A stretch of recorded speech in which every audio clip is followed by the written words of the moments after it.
Methanol என்ற வேதிப்பொருள் இணைவதால் இந்த உடலில் என்னென்ன பாதிப்புகள் ஏற்படும், கண் பார்வை பாதிப்பு ஏற்படுவது எந்த அளவுக்கு இருந்தால் ஏற்படும், உயிரிழப்பு ஏற்படுவதற்கு அந்த மெத்தனாலின் அளவு எந்த அளவுக்கு இருந்தால் ஏற்படும் சார்? மெத்தனால் என்பது ஒரு வேதிப்பொருள், அது முதல்ல புரிஞ்சுக்கோங்க. அது ஒரு எரிசாராயம். அது ஒரு கெமிக்கல், மற்ற சில பொருட்கள் தயாரிப்பதற்காக பயன்படக்கூடிய ஒரு industrial alcohol. It's not an food related product. Food related substance இல்ல, சரிங்களா? சோ ஒரு கெமிக்கல் மற்ற ஒரு தொழிற்சாலை சம்பந்தமான பொருட்கள் தயாரிப்பதற்காக பயன்படக்கூடிய ஒரு வேதியியல் பொருள். அது எந்த நிலையிலும் எந்த அளவிலும் உணவுல சேர்த்துக்கவே கூடாது. அது இந்த அளவு தான் சேர்த்துக்கணும், அந்த அளவு தான் சேர்த்துக்கணும் அப்படிங்கிறது கிடையாது. அது ஒரு உணவுப் பொருள் சம்பந்தப்பட்ட பொருளே கிடையாது.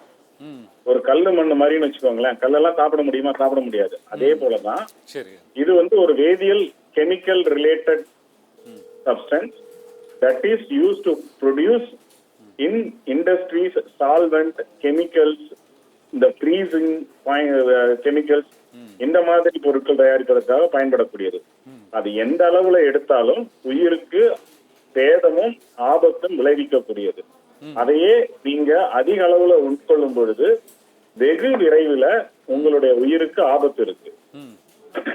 இந்த பொருட்களை எடுக்கும் பொழுது ரத்தத்துல அப்சார்வ் ஆகி ரத்தம் மூலமா மற்ற உடலில் மற்ற பகுதிகளுக்கெல்லாம் பரவி லிவர், கிட்னி போன்ற பொருட்களுக்கெல்லாம் சேர்ந்து அதை முதல்ல செயலிழக்க செய்யும். அதோருக்கு அப்புறமேட்டுக்கு நரம்பு சம்பந்தப்பட்ட இடங்களுக்கு சென்று செயலிழக்க செய்யும்.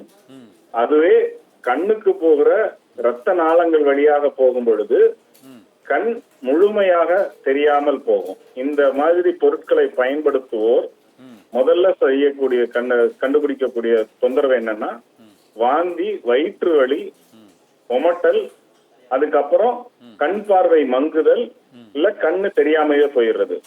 இந்த தொந்தரவுகள் எல்லாமே வந்துருச்சுனாலே அவங்களுடைய உடல்ல இந்த மெத்தனால் சம்பந்தப்பட்ட பொருள் ரத்தத்துல கலந்து உடல் முழுவதும் பரவிருச்சு அப்படிங்கறதுதான் அதனுடைய நிலைப்பாடு.